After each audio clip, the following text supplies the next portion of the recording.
मेरे को लग रहा है ना अभिषेक भाई कि सब कुछ मुद्दा ना एजुकेशन पे आके अटक गया है, कि जितनी बात करें ना अपन एजुकेशन पे आके अटक गए। और इंडिया में बेंगलुरु जैसे सिटी के अंदर एजुकेशन, पहली क्लास के बच्चों की फीस 11 लाख रुपए है।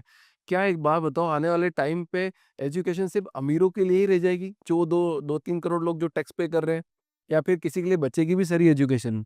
नंबर्स पे बात करते हैं, है ना, ताकि लोगों को भी पता लगे। आज एक एवरेज मिडिल क्लास इंसान का 55 से 70%, 55 to 70% इनकम का जाता है उसके बच्चे के एजुकेशन पे। आने का उदाहरण देता हूँ, जो ड्राइवर भैया हमको लेके आया, तो उनसे मेरी वार्तालाप हो रही थी। हेबाल के आगे कहीं वो रहते हैं यहाँ पे। तो उनसे बात करते करते उनको कुछ लगा, वो शायद पहचान गए। तो उन्होंने बोला सर से मौका मिला है तो बात कर लेते हैं, और बैंगलोर में आए तो 1.5 घंटा तो इधर से उधर लगता ही है। तो 1.5 घंटे का सर के साथ सिंगल पॉडकास्ट कर लेते हैं। तो वो अपनी बता रहे थे, व्यथा बता रहे थे कि उनका बेटा है, एक बेटा एक बेटी है। बेटा 11th क्लास में है। बोले सर मैं ना चौथी तक पढ़ा हूँ, मेरे पढ़ने की बहुत इच्छा थी, लेकिन गरीबी थी। यहाँ से 100 किलोमीटर दूर उनका गांव है। पापा की खेती थी, पापा गुजर गए, तो उसके कारण मजबूरन मुंबई जाना पड़ा। मुंबई में किसी ने बोला मैं नौकरी दिलाता हूँ, बदले में बर्तन धोने की नौकरी दिला दी रेस्टोरेंट में। और उनका बहुत वो, अब इतने मतलब उनके आंखों में पैशन दिख रहा था ना, जब मैं उस मिरर से देख रहा था कि यार मेरे को अगर पढ़ाई होता ना मैं टॉप करता, मेरे को पढ़ने का इतना शौक था, लेकिन मैं तो नहीं कर पाया। हमारे देश में गरीबी से निकलने का सिर्फ एक ही तरीका है, एजुकेशन। बट प्रॉब्लम ये है कि अब एजुकेशन ही लोगों को गरीब बना रहा है, क्योंकि इतना महंगा हो गया। तो वो वही बता रहे थे कि मैंने बड़े मुश्किल से अभी मेरे बेटे को मैसूर में से कुछ 15-20 किलोमीटर दूर कहीं पे, वहाँ पे मैंने बोर्डिंग में उसको रखा है। ठीक है, अब ड्राइवर है तो बहुत हाई क्लास व्यक्ति नहीं है। ठीक है, बोलो उसकी सिर्फ पढ़ाई और ट्यूशन का मेरा 2.5 लाख रुपए साल का जा रहा है। सोचो एक ड्राइवर दे रहा है, क्यों? क्योंकि वो डेस्परेशन है कि यार यही वो व्यक्ति है, क्योंकि एक व्यक्ति भी अगर एजुकेटेड निकल जाता है ना पूरे घर में, तो वो पूरे घर की इकोनॉमिक स्टेटस को चेंज कर देता है, रिस्पेक्ट लेके आ जाता है। हमारे देश में education is equal to respect, correct, लोग इसलिए पढ़ाना चाहते हैं। बट अब देखते हैं कि क्या हो रहा है। आज सबसे बड़ा बिजनेस कारोबार हमारे देश में एजुकेशन है, इसको समझते हैं। बहुत कम लोगों को पता है कि लास्ट 5-6 साल में 555 इंजीनियरिंग कॉलेजेस बंद हो गए। बंद हो गए, ये डेटा है, बिल्कुल आप चेक कीजिए। शायद साल थोड़े ज्यादा हो सकते हैं, बंद हो गए। क्यों? क्योंकि इसके दो तरीके। पहले ये समझते हैं बिजनेस का कोर रीजन, क्यों ये बिजनेस बन रहा है, फिर इंतजाम के बारे में बात करेंगे। बिकॉज मेरे हिसाब से कहीं तक अनरियलिस्टिक नहीं है। अगर किसी बच्चे की परवरिश में उसको KG 1 में 4-5 लाख रुपए आपको खर्च करने पड़ रहे उसको पढ़ाते पढ़ाते, तो उसके यार 12th तक। और दूसरी सबसे, देखिए पढ़ाना इज नॉट एन इशू, पढ़ा लीजिए, बिल्कुल अच्छे से पढ़ाइए, सबको पढ़ाना चाहिए। पर पढ़ाने के बाद भी अगर एक पियोन की नौकरी के लिए 25,000 ओपनिंग निकलती है, जिसमें से कि 20% PhD होल्डर्स भर रहे हैं, तो इस पढ़ाने का क्या उपयोग? हम क्या पढ़ा रहे हैं? हम ये सोच के भेज रहे हैं अपने बच्चों को स्कूल्स और कॉलेजेस में कि ये इतने स्किलफुल निकलेंगे कि नौकरी तो अपने आप मिल ही जाएगी। और उसके बाद हम देखते हैं कि हमारी आबादी में 70-80% यूथ अनएम्प्लॉयड बैठा हुआ है, और वो रैलीज में निकल रहा है। किनके? क्योंकि भाई उनके फेवरेट इन्फ्लुएंसर आए हैं, भाई के सामने कुछ बोल सकता है क्या, ऐसा करके वो लोग रैली में निकल रहे हैं। भाई भाई भाई भाई भाई भाई भाई, ये अनएम्प्लॉयमेंट है, और मजाल आप उनको कुछ बोल दो। हमारे देश का सबसे बढ़िया दो चीजें होती हैं आजकल। हमारे देश का सबसे बढ़िया पहला चीज है ऑफेंड होना, हर बात पे कोई भी कोई ऑफेंड हो जाएगा, दिल पे ले लेगा। और जो दूसरा सबसे बड़ा दुर्भाग्य है कि हाई कोर्ट और सुप्रीम कोर्ट, ये तो डेटा बताता है कि जजेस की कमी है, लेकिन सोशल मीडिया में हर कोई जज बना पड़ा। ये गलत किया, ये बंदे ने गलत किया। अरे सबसे बड़े हिपोक्रेट्स तो आप ही लोग हो। आप 100 गलती करते हो, उसको कस्टमाइज कर लेते हो अपने हिसाब से, लेकिन किसी को देख के जजमेंट आपको जरूर पास करनी है, बिना ये जाने कि क्या चल रहा है। करेक्ट। आते हैं वापस एजुकेशन के पॉइंट पे। तो एजुकेशन पहला बिजनेस क्यों बना? Because of bureaucratic hurdles. इसको समझते हैं। ये जो 555 कॉलेजेस बंद हुए और काफी सारी चीजें, अगर आप हमारे देश का सर्वे करेंगे, तो सारे इंजीनियरिंग और स्कूल्स को अगर आप निकाल लें जो सबसे महंगे महंगे हैं, एटलीस्ट 40 से 45% स्कूल्स में स्टेक किसका है? पॉलिटिशियंस का। आपके इधर के ही एक MLA का नाम लोग गेस करेंगे, निकला था इतने सारे कॉलेजेस में कि भाई 50-60% में तो उन्हीं का नाम आ रहा था। उन पे केस वेस बहुत चल, इनडायरेक्टली ब्राइब ही दे रहे हैं सर ये सब लोग। तो पहले आप समझिए ना, काला पैसा नीला पैसा वो जो भी पैसा है, तो पहली बात है उन लोगों का। For them it's a business. आज हमने भैया काला हमारा 100 करोड़ लगाया है, कल हम ये पूरी मशीन बन गई, अब तो हर साल के 500 करोड़ निकलेंगे। That's what.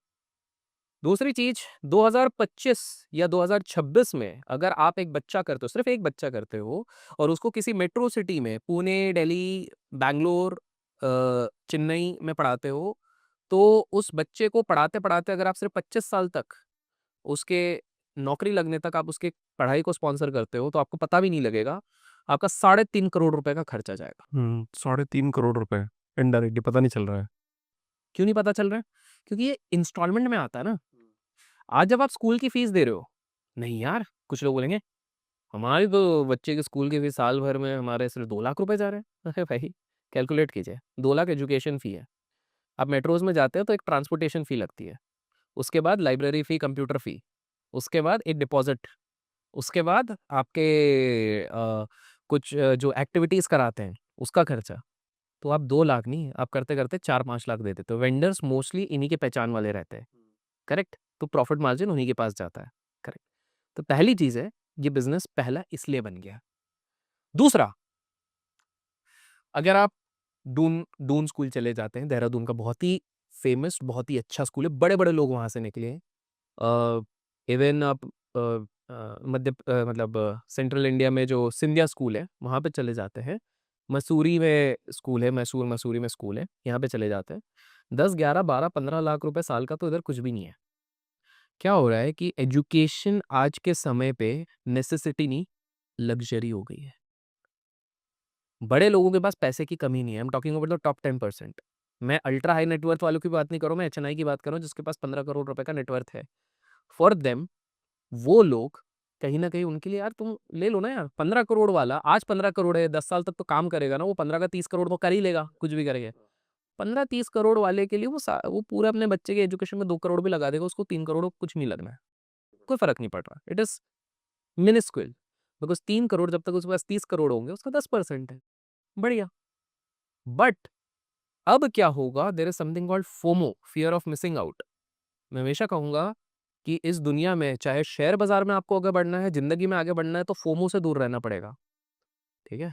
आपको जोमो करना पड़ेगा, जॉय ऑफ मिसिंग आउट। शांति रह गया, ये ट्रेंड रह गया, कोई नहीं, अपन खुश है। ये चीज रह गई, अपन खुश। पर ऐसा पॉसिबल नहीं है ना अभिषेक सर। पॉसिबल है, बताता हूँ। अरे है यार, आप सुनिए तो सही, आप मानते नहीं है। ठीक है, मैं सुन लेता हूँ। पहले ये पूरे एजुकेशन को समझते हैं, फिर हम जोमो पे आ जाएंगे। तो पहली चीज आप ये समझिए, ये फोमो के चक्कर में प्रेशर है, सोसाइटल प्रेशर है। शादियों का जो हमने बात करा, सोसाइटल प्रेशर। यहाँ पर लोगों के अंदर सेल्फ डिसिप्लिन ही नहीं हुआ। क्योंकि अगर आप कॉलोनी के बाहर निकलोगे, एक सोसाइटी में रह रहे हो, मैक्सिमम लोग आजकल सोसाइटीज में रहते हैं, सोसाइटी में अगर आप देख रहे हो 50% घर के बच्चे XYZ फलाना डम का स्कूल में जा रहे हैं, और आपका बच्चे को भी आप चाहोगे, क्योंकि आपके दिमाग में परसेप्शन बना दिया गया है कि ये वहां से पढ़ेगा तो ही सही निकलेगा। लेकिन आपको हैरानी वाली चीज बता देता हूँ, लास्ट 10 साल में गवर्नमेंट स्कूल, एक एनालिसिस की गई, एक तीसरी क्लास के बच्चे को, सॉरी, 5वीं क्लास के बच्चे को तीसरी क्लास की कुछ सम सॉल्व करने दिया। गवर्नमेंट स्कूल में सबने सॉल्व कर दिया, प्राइवेट स्कूल वाले नहीं कर पाए, मैक्सिमम लोग नहीं कर पाए। तो ये परसेप्शन बना दिया गया है कि private school means top notch education. It's all business. अगर private schools were giving the best education, तो एजुकेशन कोचिंग इंडस्ट्री कभी चलती ही नहीं हमारे देश में। आप खुद सोचिए। अब आप समझिए, वहां पर एजुकेशन इंडस्ट्री की बात करें, कितना बड़ा बिजनेस है। आज से कुछ साल पहले कोटा की बात है, एक प्रोफेसर थे जो फिजिक्स पढ़ाते थे। मैं उनकी बात नहीं कर रहा हूँ जो अभी सबने सोचा है, जजमेंट मत कर, देखो फिर से जज कर लिया। मैं उनकी बात ही नहीं कर रहा हूँ, पहले ध्यान से सुनो। फिजिक्स पढ़ाते थे, और अचानक से हड़कंप मच गया हर जगह पे। क्यों? क्योंकि एक दूसरी कोचिंग क्लास ने उन प्रोफेसर को 20 करोड़ रुपए की सैलरी पे रख लिया। अब आप सोचो, 20 करोड़ अगर एक प्रोफेसर को मिल रहा है, तो कोचिंग इंडस्ट्री कितना कमाती होगी? 5-5 हजार करोड़, 6-6 हजार करोड़ आज हम बात कर रहे हैं, ऐसी बात नहीं कर रहे हैं। और उन पे एलिगेशन लगाया, बोले शिक्षक का धर्म होता। भाई साहब, वो भी तो अपना पेट पाल रहे हैं। He has the skill, he has everything, इसलिए लिया जा रहा है। एक तो कोचिंग इंडस्ट्री में ऐसा है कि कोचिंग इंडस्ट्री कोचिंग के नाम पे नहीं चलती है, टीचर के नाम पे चलती है। वो टीचर इधर से उधर चले गया, सारे बच्चे उधर चले जाएंगे, वो टीचर उधर से उधर चले गया, सारे बच्चे उधर चले जाएंगे। तो जो 20 करोड़ रुपए दिया गया था, एक्चुअली में कोटा में 3 सबसे बड़ी कोचिंग इंडस्ट्री चलती थी। एक सबसे पुरानी चलती थी जिनका नाम बी से शुरू होता था, लोग नाम में गेस करेंगे।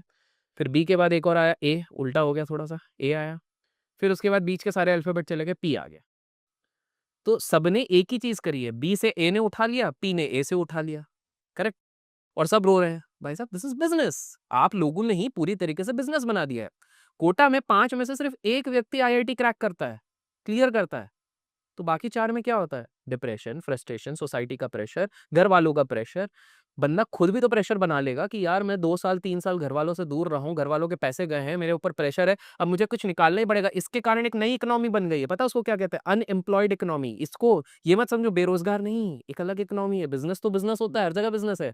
कोटा में सबसे ज्यादा कौन कमाने लग गया आजकल पता है? अदर देन कोचिंग क्लासेस, चाय वाले क्या? चाय वाले, प्रिंटिंग वाले, ये गेस्ट हाउस वाले। क्यों? क्या हो गया? जब स्टार्टिंग में बच्चे को भेजा गया कि कहीं पर भी, चाहे वो यूपीएससी की तैयारी के लिए भेजा गया, चाहे इधर भेजा गया है, ये एक वेकअप कॉल है पेरेंट्स के लिए भी कि पेरेंट्स अपने बच्चों से बात करो, वरना ये मेंटल इशू ऐसे ही रह जाएगा। पुराने जमाने में घर वाले बात करते थे, एक लाफा मारते थे लेकिन बात करते थे। आजकल बात ही नहीं होती है, करेक्ट? कम से कम पॉडकास्ट के माध्यम से हम कर तो पा रहे हैं। कर तो पा रहे हैं, तो वही आप लोग भी बात करो। एक एक मैसेज एक घर पे भी पहुंच गया तो बहुतों की जिंदगी बच जाएगी।